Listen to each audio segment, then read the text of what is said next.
Hello friends, আজিৰ ভিডিঅ'ত আলোচনা কৰিম শিশুৰ বয়স অনুযায়ী হাইট কিমান হ'ব লাগে। উচ্চতা কি ফেক্টৰৰ ওপৰত নিৰ্ভৰ কৰে আৰু যদি শিশুৰ উচ্চতা কম তেন্তে তাহাঁতৰ উচ্চতা বঢ়াবৰ বাবে কি কৰিব লাগিব। আগৰ ভিডিঅ'ত দিয়া হৈছিল যে শিশুৰ বয়স অনুসৰি ওজন কিমান হ'ব লাগে, ওজন বঢ়াবৰ বাবে কি কৰিব লাগে। ভিডিঅ' যদি চাব বিচাৰে ভিডিঅ' লিংক ডেছক্ৰিপশ্যন বক্সত দিয়া আছে। তেন্তে আহক আজিৰ ভিডিঅ' আৰম্ভ কৰোঁ।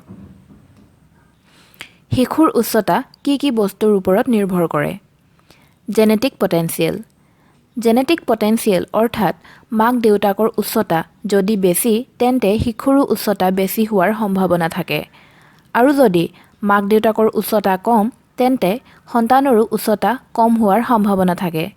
60 to 70% কেছত জেনেটিক পটেনচিয়েলে ডিচাইড কৰে যে ল'ৰা ছোৱালীৰ হাইট কিমান হ'ব আৰু আগলৈ গৈ কিমান হাইট গেইন কৰিব।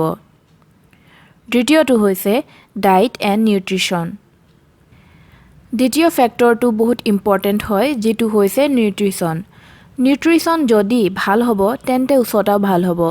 শিশু যদি পুষ্টিহীন হ'ব তেন্তে উচ্চতাও নাবাঢ়িব।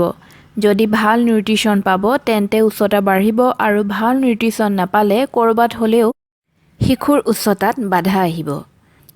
তৃতীয়টো হৈছে recurrent infection and chronic systemic disease.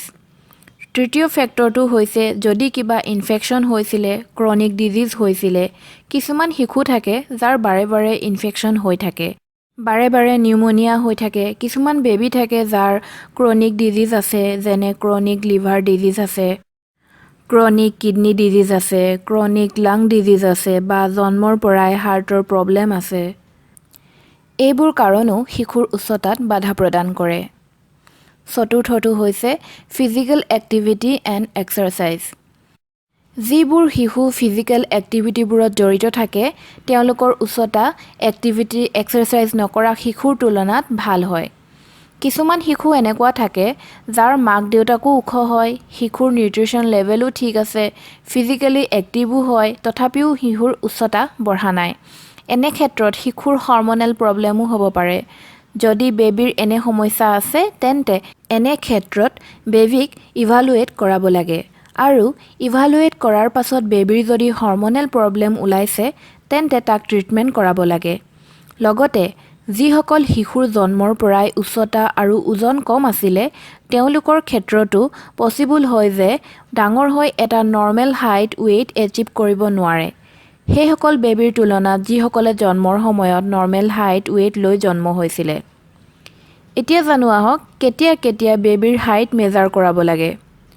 প্ৰথমটো হৈছে জন্মৰ সময়ত লেংথ জোখা হয় আৰু যেতিয়া ভেকচিনেশ্যন কৰোৱা হয় তেতিয়া হাইট জোখা হয় আৰু আপোনাক গ্ৰোথ চাৰ্ট দিয়ে। তাত প্ৰত্যেক ভিজিটত ডক্টৰে প্লট কৰি চাব যে বেবীৰ ৱেইট হাইট নৰ্মেল আছেনে নাই।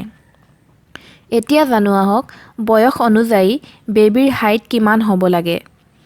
2 বছৰৰ তলৰ শিশুৰ উচ্চতা জোখাওঁতে লেংথ বুলি কোৱা হয়, কাৰণ বেবীক শুৱাই লৈ উচ্চতা জোখা হয় আৰু 2 বছৰৰ ওপৰৰ শিশুক থিয় কৰাই উচ্চতা জোখা হয় বাবে হাইট বুলি কোৱা হয়। এতিয়া বেবীৰ জন্মৰ সময়ত নৰ্মেল লেংথ ধৰা হয় 50 চেণ্টিমিটাৰ।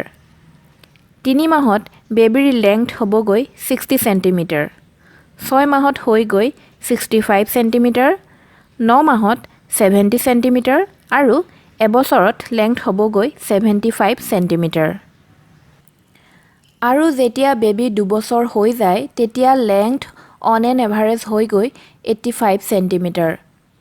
3 বছৰত বেবীৰ হাইট মোটামুটি 95 চেণ্টিমিটাৰ হৈ যায় আৰু 4 বছৰত বেবীৰ হাইট 100 চেণ্টিমিটাৰ হৈ যায়। ইয়াৰ পাছত বেবীৰ হাইট 6 চেণ্টিমিটাৰ পাৰ ইয়েৰকৈ বাঢ়ি যায়।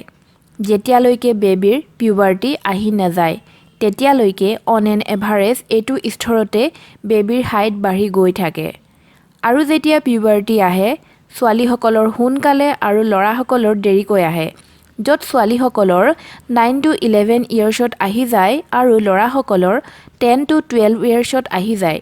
পিউবাৰ্টি আহিলে গ্ৰোথ বহুত সোনকালে হয়, য'ত উচ্চতা বহুত সোনকালে বাঢ়িব ধৰে, যি on an average 10 to 12 centimetre per year বাঢ়িব ধৰে।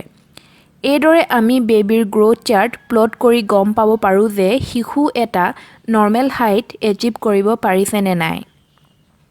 এতিয়া জানো আহক বেবীৰ যদি হাইট কম আছে তেন্তে কি কৰি উচ্চতা বঢ়াব পাৰোঁ। প্ৰথম ফেক্টৰটো আছিলে যে জেনেটিক পটেনচিয়েল। যদি মাক দেউতাকৰ হাইট কম তেতিয়া অন্য শিশুৰ লগত নিজৰ শিশুক তুলনা কৰিব নালাগে। হ'ব পাৰে অন্য শিশুৰ মাক দেউতাকৰ হাইট বেছি। ইয়াৰ বাবে কেঁচুৱা জন্মৰ সময়ত যিখন গ্ৰোথ চাৰ্ট দিয়া হয় তাত জন্মৰ পৰা প্ৰত্যেক ভেকচিনেশ্যনত প্লট কৰি গম পাব পাৰি যে হাইট ঠিক আছেনে নাই। দ্বিতীয় ফেক্টৰটো হৈছে নিউট্ৰিশ্যন। মেলনিউট্ৰিশ্যন বা অপৰিপুষ্টি শিশুক ওখ হ'বলৈ বহুত বেছি প্ৰভাৱ পেলায়। ভালদৰে পুষ্টি নাপালে ওখও নহ'ব। তেন্তে ওখ হ'বলৈ ভাল নিউট্ৰিশ্যন পাবলৈ শিশুক খাদ্যত কি দিয়া উচিত? প্ৰটিন ৰিচ ডায়েট দিব লাগে, যেনে চয়াবিন, দাইল, বাদাম, গাখীৰ বা গাখীৰেৰে তৈয়াৰী বস্তু দিব পাৰে। মাছ, মাংস, কণী দিব পাৰে। শিশু ওখ হ'বলৈ প্ৰটিনে গুৰুত্বপূৰ্ণ ভূমিকা পালন কৰে। ইয়াৰ লগতে ফ্ৰুটছ, ভিটামিন মিনাৰেলযুক্ত গ্ৰীণ ভেজিটেবলছ, গ্ৰীণ লিফি ভেজিটেবলছবোৰো দিব পাৰে।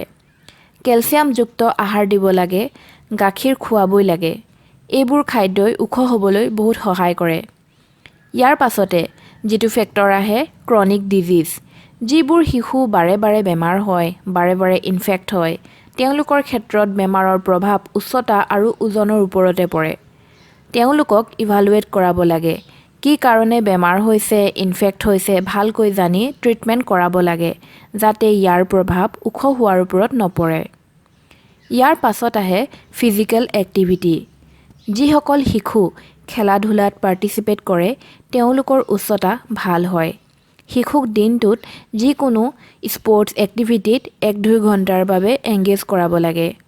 ফিজিকেল এক্টিভিটিত ব্যস্ত থকা শিশুসকলৰ শৰীৰত গ্ৰোথ হৰম'ন ৰিলিজ হয় আৰু গ্ৰোথ হৰম'ন ওখ হ'বলৈ হেল্প কৰে। নেক্সট হৈছে শিশু যদি জেনেটিক পটেনচিয়েলো ভাল হয়, যদি খোৱা-বোৱাও ভাল কৰে, ফিজিকেল এক্টিভিটিও কৰে, বাৰে বাৰে বেমাৰো নহয়, তেন্তে হ'ব পাৰে কিছুমান হৰম'নেল প্ৰব্লেম হৈছে। ইয়াৰ বাবে শিশুক হৰম'নেল ট্ৰিটমেণ্ট দিয়াব লাগিব।